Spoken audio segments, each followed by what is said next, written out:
What's up guys, ketemu lagi bareng gue Riko. Kali ini masih ngobrol-ngobrol seputar modifikasi, tetapi sekarang lebih spesifik.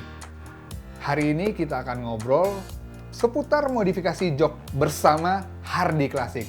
Untuk itu jangan lupa subscribe, nyalain lonceng, like dan share video ini. Oke Om, sebelumnya terima kasih ya Om Hardy udah mau join di video call kita buat nanya-nanya seputar modifikasi jok nih Om. Ya kan?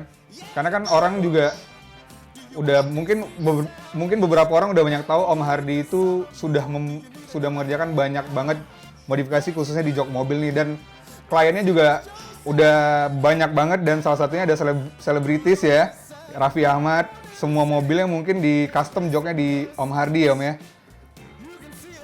Betul. Oke Om Hardy boleh cerita secara singkat nggak sih Om, gimana Om Hardy memulai dari Hardy Classic ini, sejarahnya aja secara singkat? Sejarah singkat sih sangat ini Om. Kita ambil singkat-singkatnya aja Om. Iya. Kita dulu tuh sempat mulai awal karirnya kita membangun usaha ini sebetulnya dari nol, kita dari kampung dan masuk ke Jakarta. Kita menggunakan mobil itu truk yang dari kampung mengarah Jakarta, dan setelah itu kita menjadi pemulung Om. Sebentar. Oke. Setelah itu jadi kita kuli bangunan dulu, dan setelah itu kita baru mendapatkan pekerjaan di bidang otomotif di jok mobil ini. Oke. Berarti tadinya awalnya Om Hardy kerja sama orang dulu ya berarti ya? Betul, kita awalnya di tahun 2007 itu waktu saya umur di 16 atau 17 tahun itu, saya kerja sampai di tahun 2010. Oke. Setelah itu mencoba lah ya mengadu nasib, bisa nggak gua sendiri nih buat fokus ngerjain joknya itu ya, tanpa harus bergantung pada orang lain gitu ya? Waktu saya belajar 3 tahun itu, ya kita belajar aja, yang penting saya bisa, dan saya tidak melihat hasil gaji saya berapa, tapi saya ingin mempunyai skill dan mempunyai keterampilan di bidang otomotif gitu. Oke, siap. Om, balik nih, kita fokus ke ngebahasin tentang jok modifikasi khususnya jok mobil nih. Nah, Om, untuk jok sendiri nih Om, bahannya tuh ada apa aja sih Om? Variasinya gitu loh. Kan banyak orang di luar sana juga nggak tahu nih, bisa jadi nanti kan kecele kan, ditipu atau apa, kita kan juga nggak tahu gitu loh. Ya, jadi pada intinya kalau di sekarang ini ada tiga item material itu sintetis, microfiber, sama kulit asli. Tapi satu kulit asli ini ada beberapa brand, banyak sekali. Ada kurang lebih 5 atau 6 brand yang di pasar di Indonesia ya, kulit. Dan microfiber, apalagi microfiber itu sangat gencar-gencarnya untuk saat ini. Tahun 2020 itu hanya yang terkenal itu di kelas microfiber. Dan microfiber pun dia mempunyai beberapa brand, dan gak hanya satu brand. Jadi banyak sekali pemain-pemain kulit itu sekarang mengeluarkan microfiber karena harganya terjangkau dan untuk kualitasnya hampir menyerupai kulit. Nah, ketiganya ini sintetis. Kalau sintetis pasti semua orang tahu lah kulit sintetis. Tapi kulit sintetis pun ada yang kelas medium, kelas low, kelas premium. Jadi ada tiga step juga gitu. Ya, dan biasanya kalau sintetis itu kalau digunakan untuk berkendara di siang hari, jarak tempuh 5 kilo di punggung kita itu udah keringetan. Oke. Itu kalau yang langsung dirasain sama konsumen berarti Om ya? Kalau buat kulit sintetis. Orang konsumen dia mobilnya 200-300 juta, dia maunya murah. Kan ada kita kelas-kelas murahnya. Oke, iya. Pakai material sintetis. Setelah itu 2-3 hari lagi balik, kok panas banget ya jok saya gitu. Oke. Cuma dari awal kita udah ngasih pembicaraan itu ke konsumen sih biasanya. Oke, siap. Nah Om, tadi kan Om sempat nyinggung tuh antara kulit, benar-benar kulit asli dengan kulit fiber tadi ya. Itu kan ada kemiripan ya kan? Nah, bagaimana sih Om sebenarnya cara membedakannya itu loh? Sebetulnya ada triknya sendiri cara membedakan. Kalau dari kasat mata hampir semua orang tidak bisa membedakan. ya. Tapi kalau sekiranya pengen yang yang betul-betul terlihat, yang cara gampangnya kita kalau dikasih sampel microfiber sama kulit asli sebelum pembelian itu mending dites aja. Oke. Dibakar. Kita kan ada korek nih. Iya. Kebetulan pas di samping saya ada kulit. Itu kulit. Itu kulit asli Om ya? Nah, kulit asli backing lot black ini kan hitam. Iya. Terus bawahnya nih dia itu semacam serabut sweat gitu ya. Sweat ya, iya. Jadi microfiber pun hampir sama. Di bawahnya begini seperti sweat. Iya. Kalau dicium begini, kalau microfiber tidak mempunyai aroma sama sekali. Tapi kalau kulit dia mempunyai aroma kimikal yang khas. Oke. Dan kalau misalnya dibakar itu beda ya Om antara microfiber dengan yang kulit asli? Ya benar, saya ambil microfiber. Oke.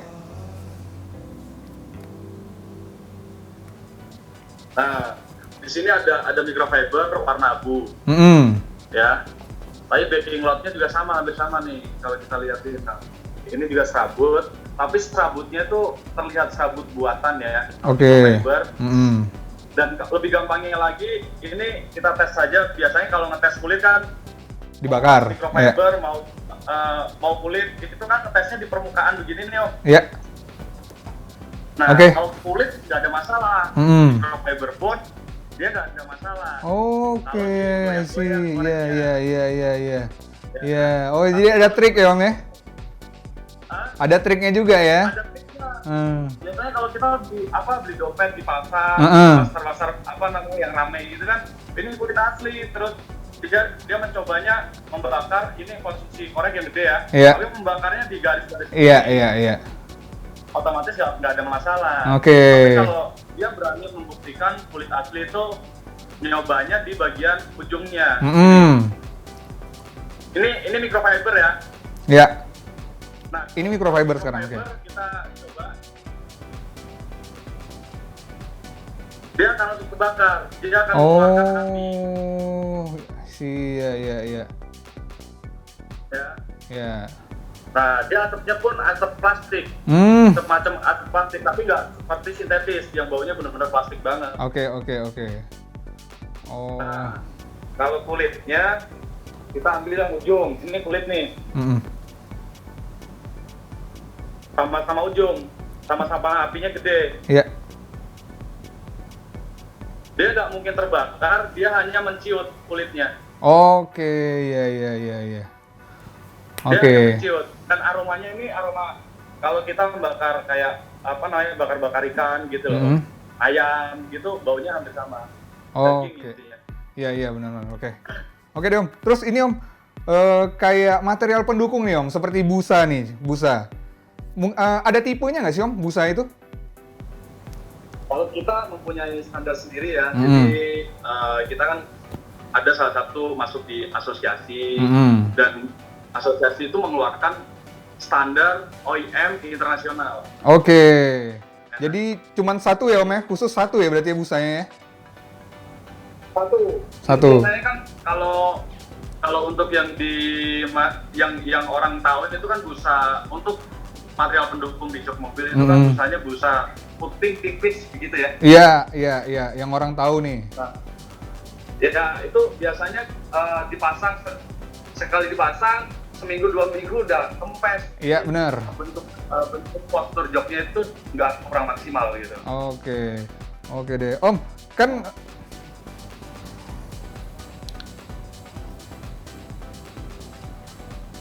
dan gini Om, ini kan agak sedikit pas tapi saya nggak ada busa nih, jadi biar ada cuman perbedaannya, tapi ya ini barang langka sih ya. Nah kita kasih lihat, yang kita gunakan itu spunbond Om. Oh, namanya spunbond Om. Spunbond. Nah kalau yang biasanya nih Om, yang biasa diliatin ke orang-orang kan kayaknya nggak begitu deh Om, busa tuh kayak tipis dan lebih kelihatan deh renggang itunya. Kenapa biasanya kalau jok mobil itu pecah ya? Iya pecah ya. Antara busa sama kulit pecah. Iya. Nah itu bukan dari jahitnya sebetulnya. Oke. Busa lapisnya ini. Karena Oh. backing rod belakangnya ini kan ini semacam kain kasa. Nah kalau busa yang umum itu kan tricot ya, dia pori-pori gitu ya. Iya. Kalau ngelupas busa sama backing rodnya ini gampang gitu. Kalau ini agak susah. Oke. I see. Oke. Nah Om, untuk di bagian support nih Om, seperti busa nih Om, ada nggak sih Om customer tuh yang request yang gue pengennya bentuknya tuh ngeplug deh di headrest gitu, kayak kepala gue kayak masuk ke dalam gitu, ada nggak sih Om? Ada juga. Ada juga ya? Beli di apa lah ya, di showroom kan lumayan ya harganya. Oh gitu. Nah kalau dari standarnya Hardy Classic sendiri nih Om, untuk pelapis busa itu seperti apa Om?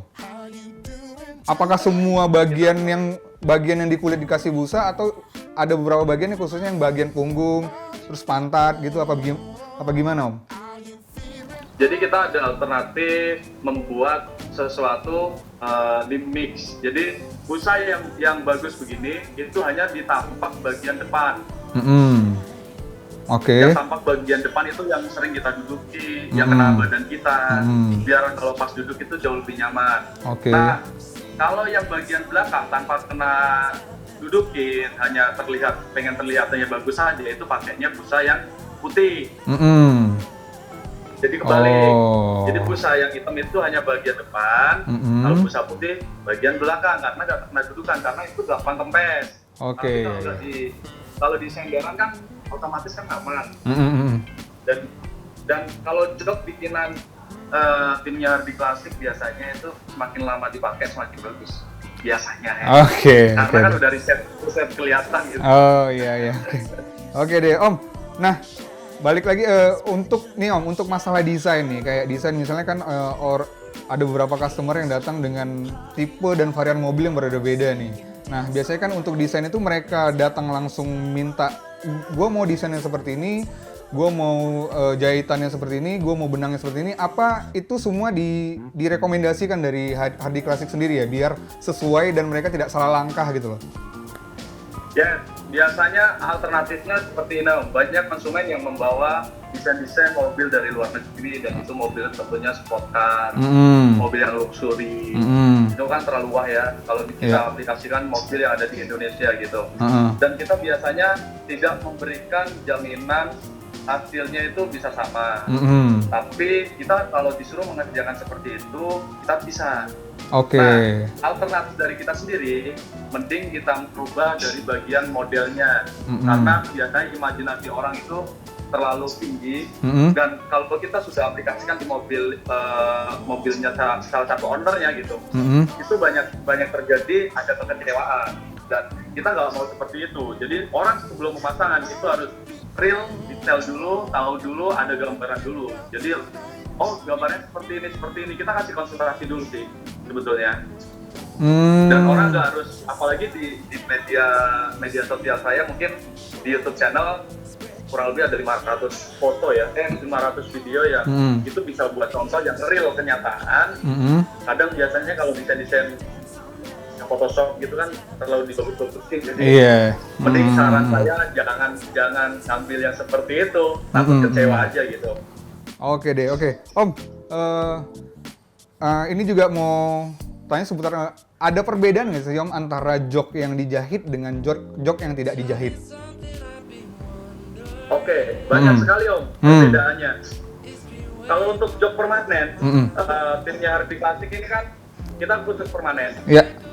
Ya, permanen. Terus kalau yang cover sarung, itu kalau cover sarung kekurangannya di mana cover aslinya yang bawaan pabrik itu langsung di coverin. Kekurangannya pertama, dia tidak bisa presisi. Terus seandainya nih kelasnya mobil kelas Innova, Fortuner, kalau dipasangin sarung kan di dalamnya gombior kelas mobil mewah, tapi kalau dalamnya terlihatnya kurang enak di mata kan, kita nggak enak juga gitu ya. Benar sih. Iya. Oke deh. Terus hasilnya pun itu nggak mungkin bisa rapi. Nggak mungkin bisa ngepres ya Om ya? Nggak mungkin. Oke. Karena cover sarung. Iya. Oke. Apalagi kalau cuman kelebihannya hanya sekedar ini aja sih, melindungi cover aslinya. Orang kan mindsetnya kan di situ. Biar melindungi lah cover aslinya yang bawaan pabrik gitu. Dan ternyata dari pengalaman saya itu semuanya salah. Semuanya bisa dilihat hanya sepihak gitu. Dan cover asli bawaan pabrik itu kalau dipasangin sarung, dia kalau suatu saat mau dibongkar, di dalamnya itu kan keriput. Karena kena tanganan si cover sarung. Oke. Dan kadang malah karena di dalam itu panas, ada jamur yang nggak mungkin bisa hilang. Yang keriput-keriput itu nggak bakal bisa hilang, mau diapain nggak bisa hilang karena sudah mati. Kalau kita pasang sarung terus setahun atau 2 tahun dicopot, itu pasti keriput-keriput semua tuh. Oke. Cover aslinya, dan itu dibalikin malah nggak bagus. Oh, jadi kalau sarannya dari Om Hardi sendiri lebih baik pasanglah jok paten ya? Yes. Jok paten. Kenapa kita pemasangan jok paten? Karena jok paten itu pertama dia indah dilihat gitu loh. Iya. Dipandang setuju. Indah. Setuju. Bisa request warna dan kita bisa konsepin. Oke. Terus ketiganya, cover aslinya itu mau dikembalikan original itu bisa. Karena kita kalau setiap satu set mobil pemasangan, satu set covernya itu kita kembalikan ke konsumen. Oke. Oh, berarti prosesnya itu tidak ditiban ya Om ya? Tidak. Tapi menukar ya? Mencopot ya, jadi ditukar. Jadi sebenarnya jok asli yang Blue Drew itu juga bisa disimpan dan jadinya nggak rusak ya Om? Betul. Oke. Jadi suatu saat mobil mau dijual 5 tahun lagi, 6 tahun lagi, mobil ini targetnya 6 tahun lagi lah saya jual. Nah, cover aslinya itu bisa dikembalikan lagi. Jadi kalau di tempatnya harga klasik itu free pengembaliannya. Biasanya tergantung konsumennya aja sadar diri apa enggak kalau mau ngasih tips ya. Gitu aja. Oke deh. Kalau dari pihak kantor sih kita free ya. Oke, siap. Om, kan tadi Om sempat bilang ada 3 ya varian jenis buat joknya ya? Ya. Oke, nah masing-masing dari ketiga itu cara perawatannya bagaimana Om? Bisa dijelasin nggak Om? Kayak kulit bagaimana, microfiber bagaimana, dan kulit sintetis sendiri juga bagaimana? Oke, kalau paling mudah sebetulnya kulit sintetis, karena kulit sintetis itu hanya dibagi lap-lap gitu aja, itu aman. Oke. Dan kalau untuk microfiber, dia sebetulnya bukan untuk perawatan ya, tapi microfiber itu kalau bisa dipakai terus. Semakin dipakai, dia itu semakin awet. Oke. Tapi kalau microfiber itu dalam waktu 1 tahun, 2 tahun mobil nggak dipakai, itu akan rusak. Dia akan korosi. Oke. Tapi kalau kulit asli, dia harus mempunyai lotion yang khusus leather. Biasanya kadang perawatan kulit itu kalau obatnya salah, kulitnya jadi lebih mengkilap, lebih glossy, dan itu tidak enak dilihat mata, itu nggak enak. Jadi kayak semir-semir gitu kan nggak bagus. Harusnya lebih ngedop ya Om ya? Ngedop, harus ngedop. Kalau interior semua glossy itu ntar kayak eksterior ya Om. Oke, iya. Nah, tadi kan Om baru memberitahukan bahwa yang jok fiber tadi ya, kalau tidak dipakai dalam waktu kurun 1 tahun dia akan rusak. Nah, bagaimana dengan jok sintetis dan jok kulit Om? Masanya berapa lama kan? Kenapa? Masanya berapa lama? Kalau sintetis itu sebetulnya dia awet, tergantung material-material yang sintetisnya, seenggaknya brandnya udah mempunyai kualitas. Terus keduanya dari pembuatannya itu, dari benang pun kita harus terus disesuaikan. Dari benang, dari mesin, dari tim tenaga SDM-nya itu semuanya harus mengerti dulu. Jangan kalau seandainya bisa jahit, asal jahit, tanpa diperhitungkan dari A sampai Z gitu. Oke deh Om. Oke, kalau kulit sendiri Om?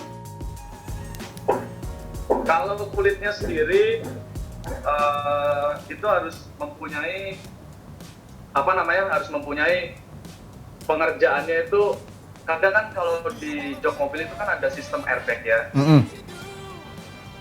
Ya kalau kulit, terus kalau apalagi kalau seandainya kulit itu pengen hasilnya jauh lebih bagus dan lebih awet, itu harus dari material-material pendukungnya itu semuanya harus menyesuaikan dengan kualitasnya bagus. Jangan sampai kulitnya bagus dikasih benang yang kurang bagus, terus dikasih material pendukung seperti misalnya nggak bagus, itu pun hasilnya nggak akan maksimal ya. Jadi semuanya itu tiga-tiganya balance. Tapi kalau kekuatan kulit sendiri, kalau perawatannya bagus itu bisa 5 sampai 8 tahun itu masih aman. Oke deh, Om.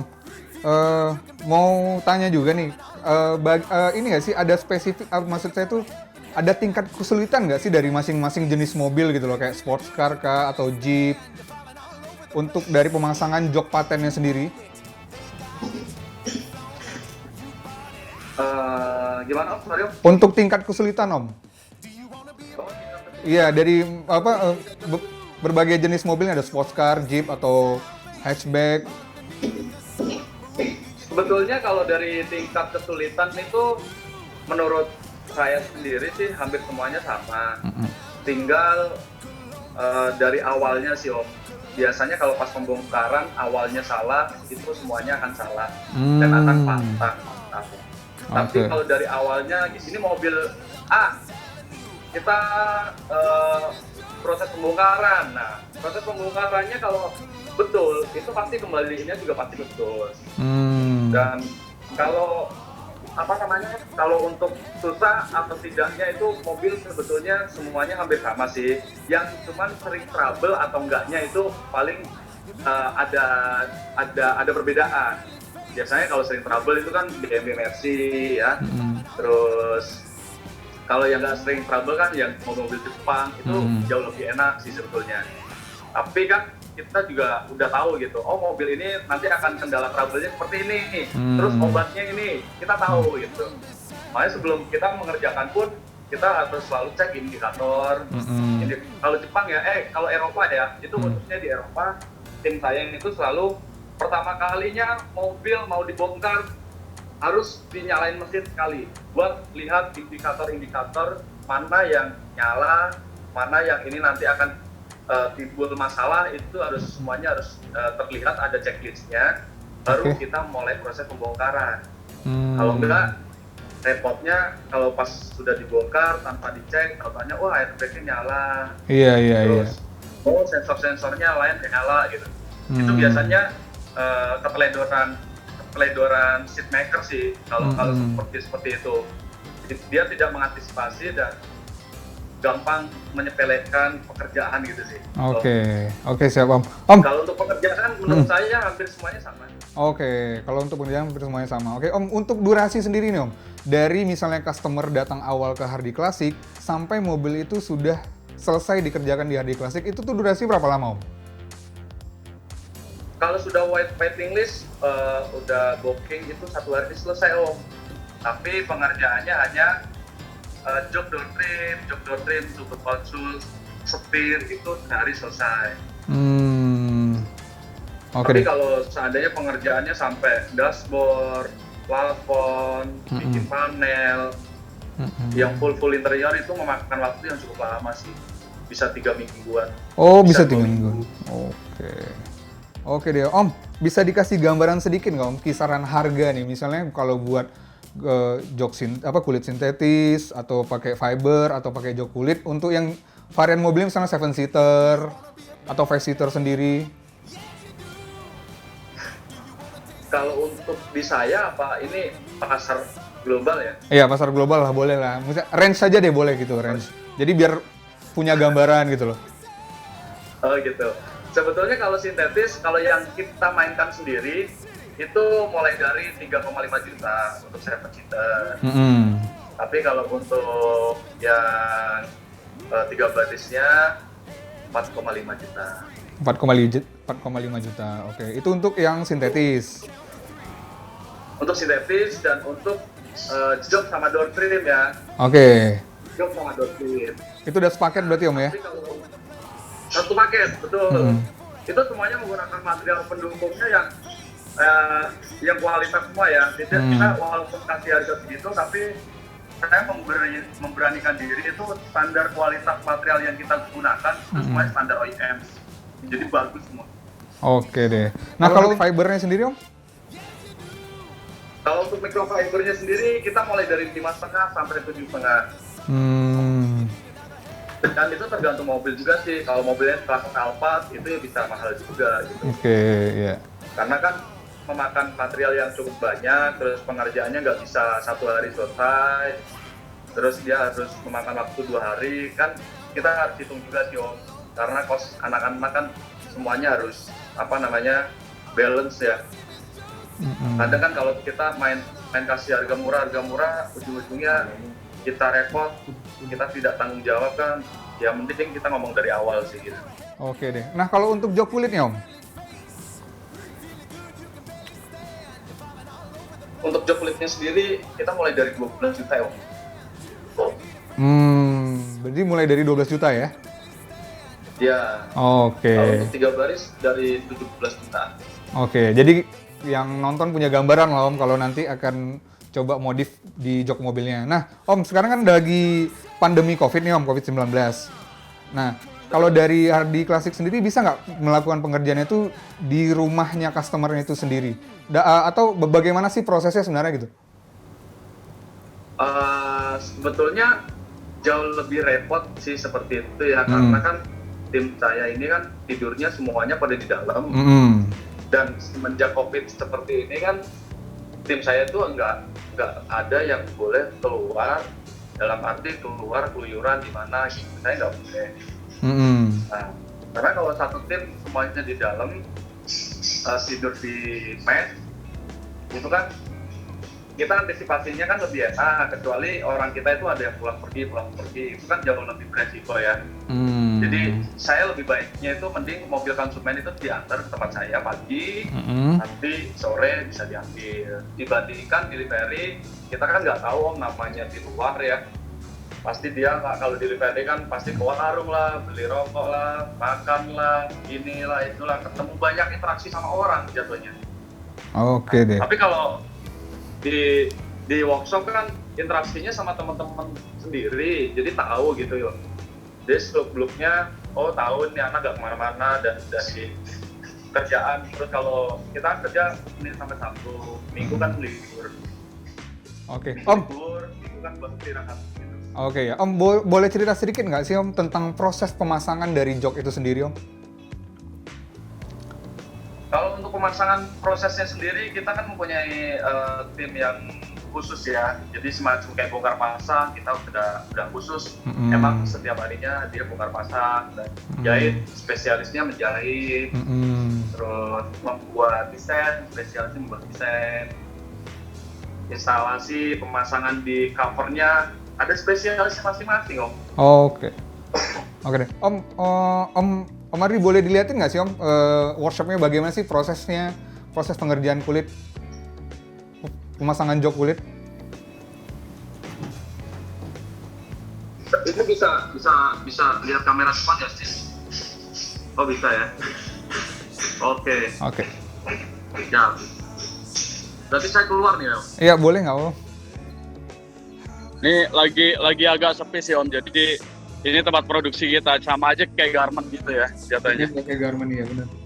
Kayak konveksi gitu, tadi kayak jahit polanya di sini, terus kemudian dilempar lagi ke orang buat ngejahit. Sama sih. Kalau polanya beda lagi, polanya bisa begini Om.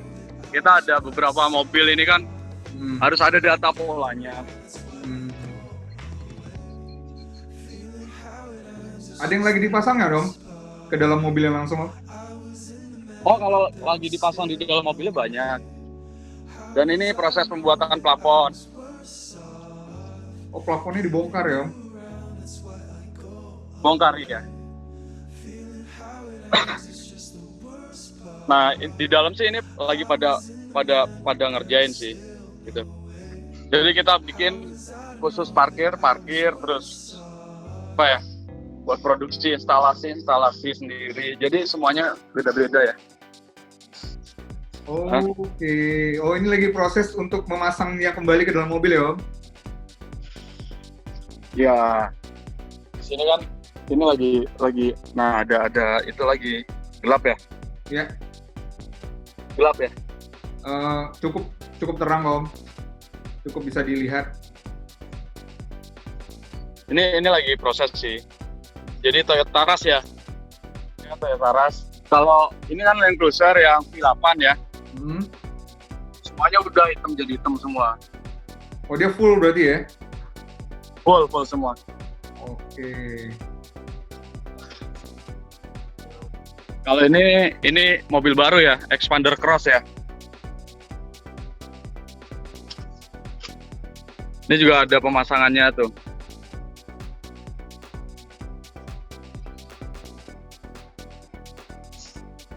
Oke, Om Hardi.